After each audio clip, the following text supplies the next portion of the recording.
It is indeed my pleasure to introduce to you a good friend, a long-time friend. When I say long time, it does not mean that I am old, but we have been friends for about 30 years. And it is indeed my pleasure to introduce to you this evening my comrade and friend, mentor, FREUNDEL Jerome Stewart.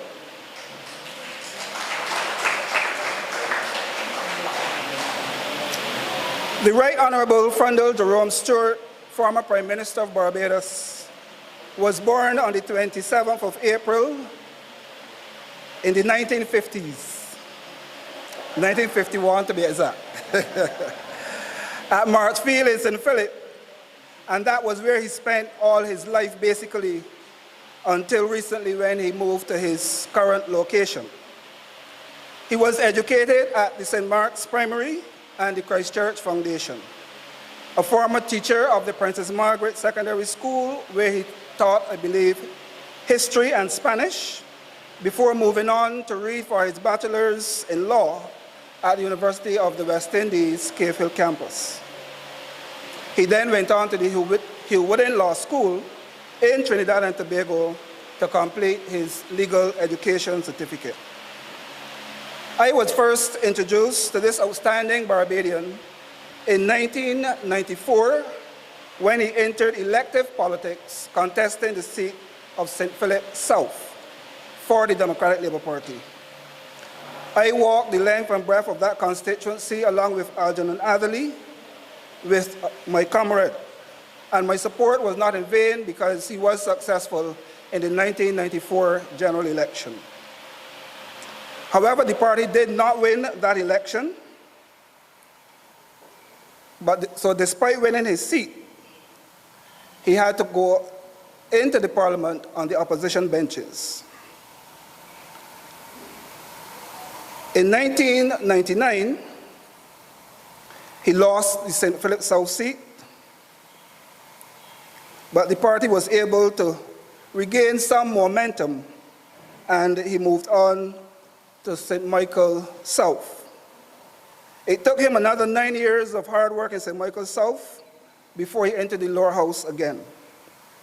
By 2003, however, Erskine Sandiford, as he was then, gave way to him, but again he failed to capture the seat and was made a DLP senator between 2003 and 2008. After doing a fantastic job in the Senate of Barbados, he was then returned to the House of Assembly in January 2008. By that time, he had caught the imagination of the residents of Bayland, Dalkeith, Reese Road, Culloden Road, parts of Bonnets, and surrounding areas. He was a remarkable team player in the 2008 election campaign and provided the type of leadership that David Thompson needed and was sworn in as his Deputy Prime Minister after our election victory. He served this country as its Attorney General under the late David Thompson, and he became Prime Minister on October 23rd, 2010, on the untimely passing of the then Prime Minister. Much more can be said about Comrade FREUNDEL Stewart, but time does not permit. He has been a member of this party for over 50 years and is one of the few with the institutional knowledge this party needs if it is to get back to its roots. We must not be afraid to utilize the intellectual capacity of this humble but great Barbadian.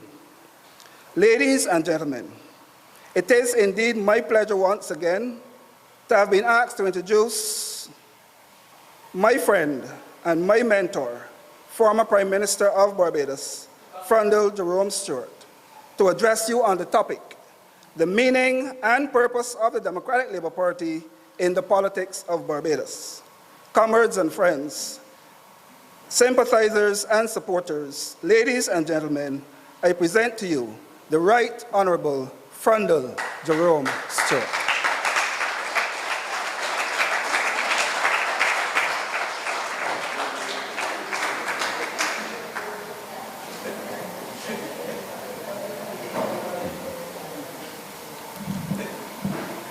Thank you very much, Mr. Chairman.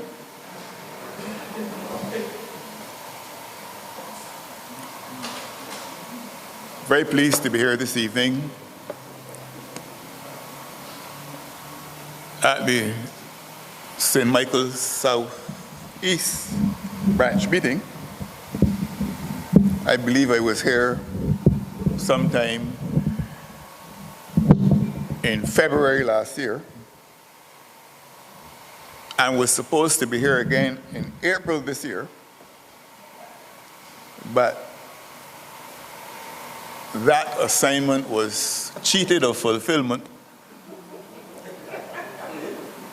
by the now historic quarterly report meeting of the party, which has led to so much of the confusion in which the party has been engulfed ever since then.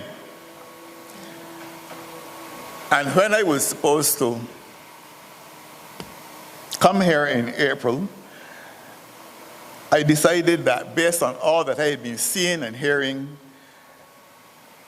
in and around the party, that it was necessary to remind the party that we had a history, a tradition, and a stewardship to defend in Barbados, and that the internecine warfare which was crystallizing around that time was not in keeping with the highest traditions of the Democratic Labour Party. I didn't get a chance to say it then, and of course things got horribly worse until we are now where we are. But as they say, better late than never. So I'm very glad to be here to join constituents and members of the party, constituents of St. Michael's South East and members of the party. Psychologists know a word called gaslighting. And you hear it very often nowadays. It is a form of psychological abuse in which the abuser digs unrelentingly at your self-confidence, tries to get you to believe that the things that you are seeing, you are not really seeing. The things that you are hearing are not real. Your experiences are a figment of your imagination. And as the abuser digs at your self-confidence, eventually, when you are captured, you then become wholly dependent on the abuser, and you are available for that abuser's manipulation. Now, I give that background because a lot of gaslighting has been taking place in Barbados over the last 6 years in relation to the Democratic Labour Party. And unfortunately, a lot of us have fallen for it and have fallen victim to it, so that all the things that we know about ourselves we no longer recognize, and we only recognize what we are told about ourselves, and told by people who do not necessarily wish us well, but who just want to manipulate us for their own purposes. For example, that losing elections was something new. We lost the 2018 election and we lost the mock election in 2022. And we are given to believe that this is something exceptional. This should never have happened. Now, if I may go to the United Kingdom for a short while, the British Conservative Party just lost the general election there. Their worst defeat in 192 years. They were winning elections routinely in England from 1832. And on the 4th of July this year, they experienced their worst electoral defeat in 192 years. Of course, just 5 years ago, they won a thumping majority against the Labour Party in England, which 5 years ago experienced its worst defeat since 1935. And now today, it is the government with over 400 seats and having subjected the Conservative Party that defeated it 5 years ago to that defeat. I give that background because this is what happens in what we call democratic societies. You win elections, you lose them. But because you win them or lose them, does not mean that anything exceptional has happened, because this is the process. But for some strange reason after 2018, I was getting the impression that something unprecedented had happened in Barbados, and that the Democratic Labour Party should be ashamed. We should all walk around in a state of dazed disorientation. We should be afraid to look in anybody's face, and so on. And that was the version of ourselves that we were being asked to accept, and quite frankly, that a lot of us accepted. And the gaslighting was so effective that in many respects we still accept it. Let me tell you two important things about the DLP.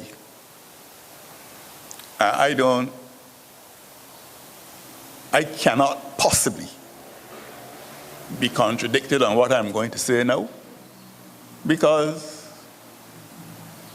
what I'm going to say to you now is unchallengeably factual.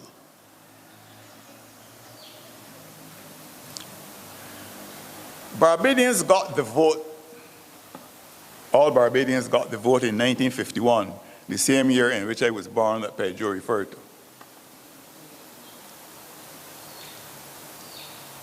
That was called universal adult suffrage.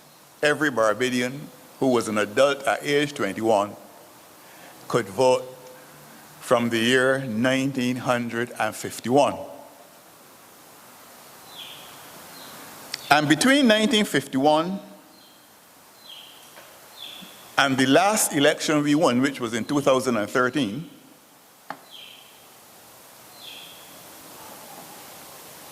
we had 14 general elections in Barbados.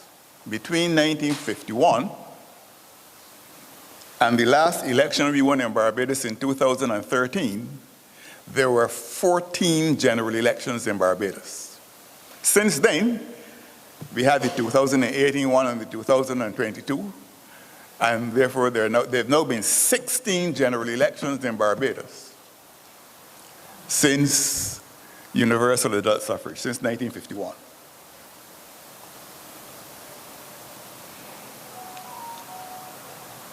When we won the 2013 election, the 14th election since universal adult suffrage, of Of those 14 elections, the Democratic Labour Party had won 7, 50%, and the Barbados Labour Party had won 7, also 50%.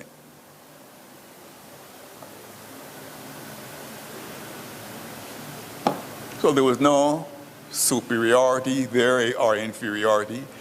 Both parties had won 7 elections and lost 7.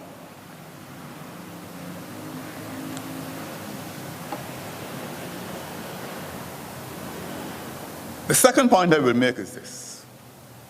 In 2018, when we came out of government, we were 63 years old as a party. We're now 69 because this is 6 years later. But when in 2018, when we lost, we were 63 years old as a party. And of those 63 years, we spent 33 years in government. In other words, more than half of the 63. So we won 7 of the 14 general elections up to 2013. And we spent 33 of the 63 years we were around in 2018. We're 69 now. We have still spent 33 years in government, but 33 of 69.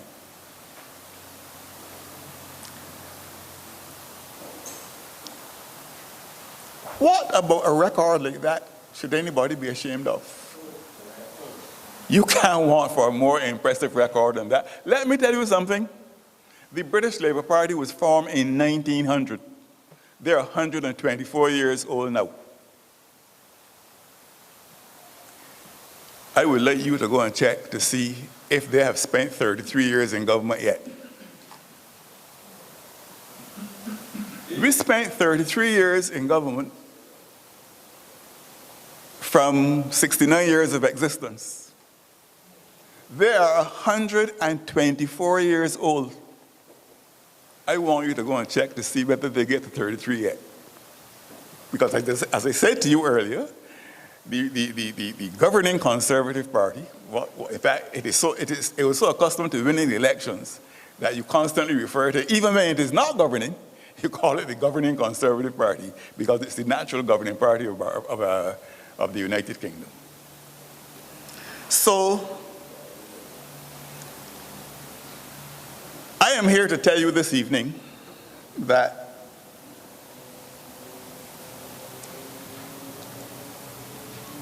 we need to get back to the real version of ourselves. We have not been relating to the real version of ourselves. And we need to get back to the real Democratic Labour Party. The Democratic Labour Party that spent 33 years of its existence in government and that won 7 of the last 16 elections in Barbados. And if we were to win the next election, that would be the 17th election. We would be 8 out of 17. And if you win the one after that, get 2 terms, as is normally the case, that would be the 18th, and we would be back to 50% again, 9 out of 18. There's nothing in that record of which to be ashamed. So when people come and say, oh no, if you continue doing the same things in the same way, you can and expect a different outcome, something wrong with you. What have we been doing in the same way over and over again and expecting a different outcome? We've been doing the right thing because we have been performing more creditably than most other political parties anywhere in the Caribbean, and certainly outside of the Caribbean. As I said to you, the British Labour Party is 124 years old.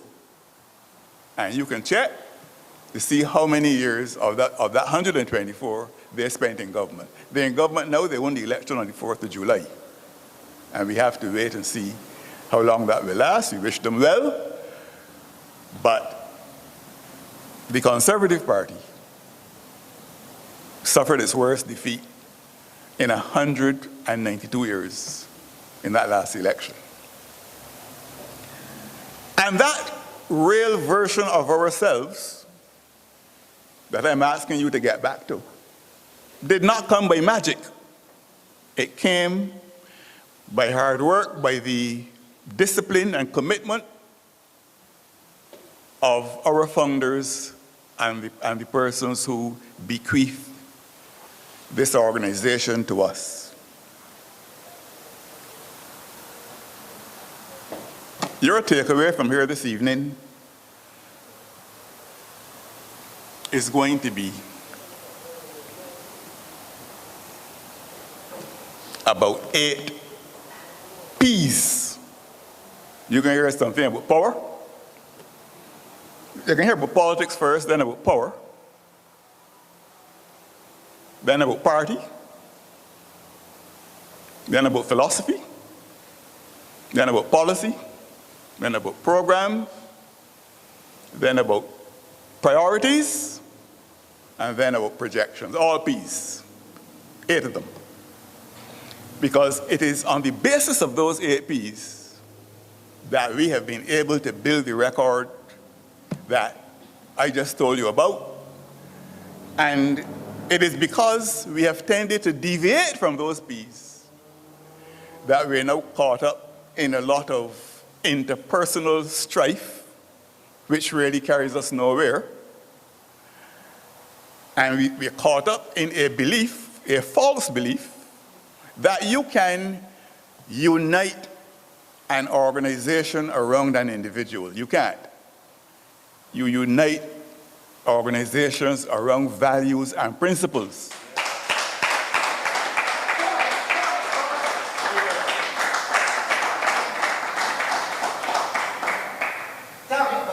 Personalities change, principles don't. And that is what has to be recognized. So let's get to our first P. Now, Erskine Sandiford, the late Erskine Sandiford,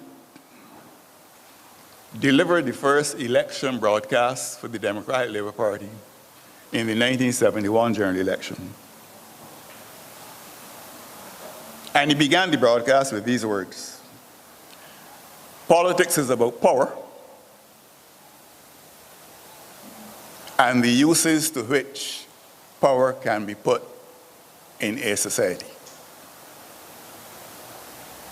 Politics is about power and the uses to which that power can be put in a society.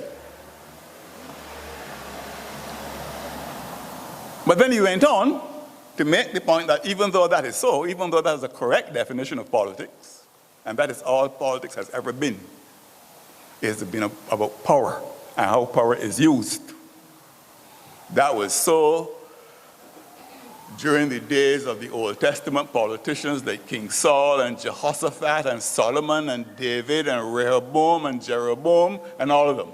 All those Old Testament politicians concentrated on how to use power, for whose benefit, in what way power should be used. Don't get confused that their names turned up in the Bible. They were the Old Testament politicians. They were the ones who ruled societies and determined what happened and what did not happen.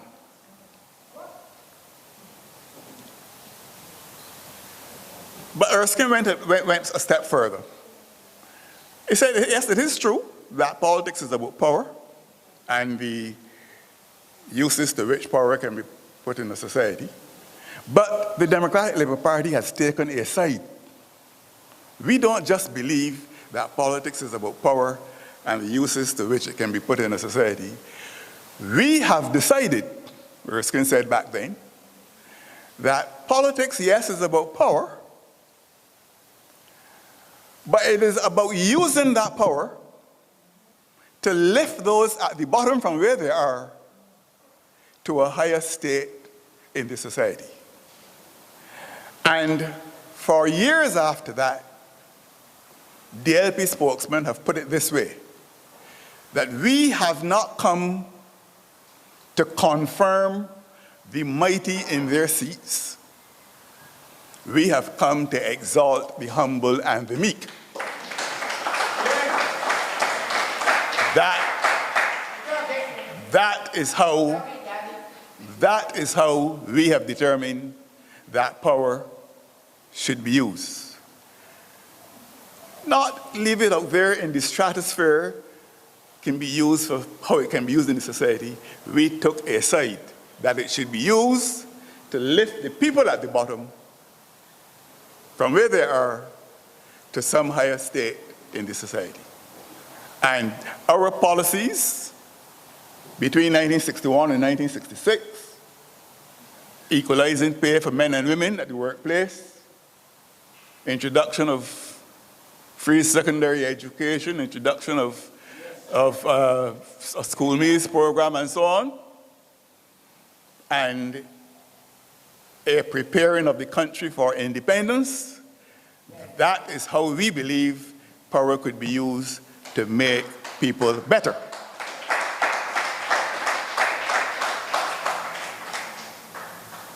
Now, so you cannot separate politics from power and its use. Long before there was anything called a political party, there was something called politics. Political parties came many years later. I believe in ancient Athens, around the 6th or 7th century BC, there were three political parties.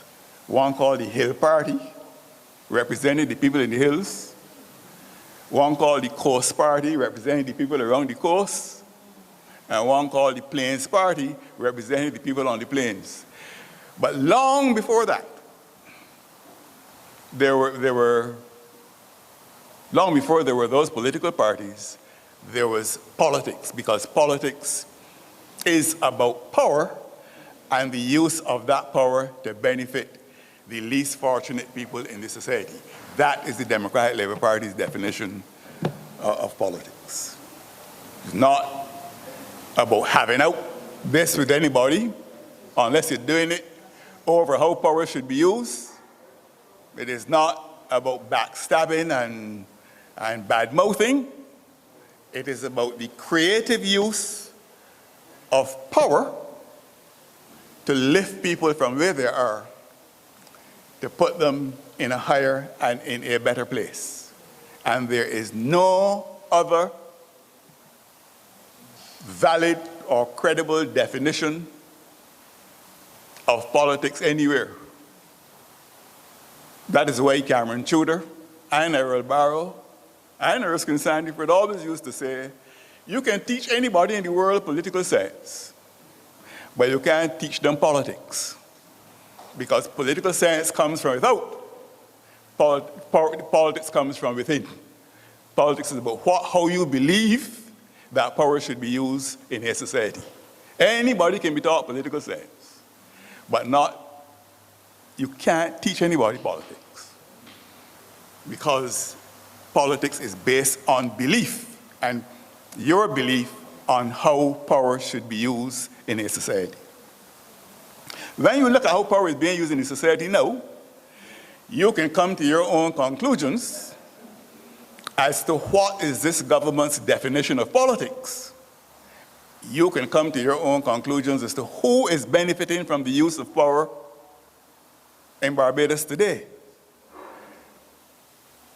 I know not the workers, I know not the consumers, not the people going to the supermarkets, I know that.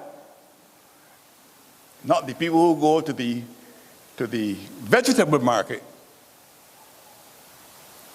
Power is being used to benefit other people elsewhere. So we have politics and we have power. You can't separate the two. Then you come to party. Now, mass political parties in Barbados, and in the Caribbean for that matter, became an imperative after the disturbances of the 1930s. If you understand that there were really masses in fact before those disturbances, but those masses did not have any power to choose anybody because they had to satisfy certain property qualifications or certain income qualifications, and many of them could not satisfy those qualifications. I like to remind people that the parish from which I come had an election in 1940, a very important election. It was the election that brought the late Winter Algernon Crawford to the House of Assembly as the MP for St. Philip. You know how many votes Crawford got and won the election? 117 votes. Thousands of people living in St. Philip, working in cane fields and all over the place. And he got 117 votes and won that election. Why? Because only about 250 people could vote. Only about 250 to 300 people satisfy the income and property qualifications.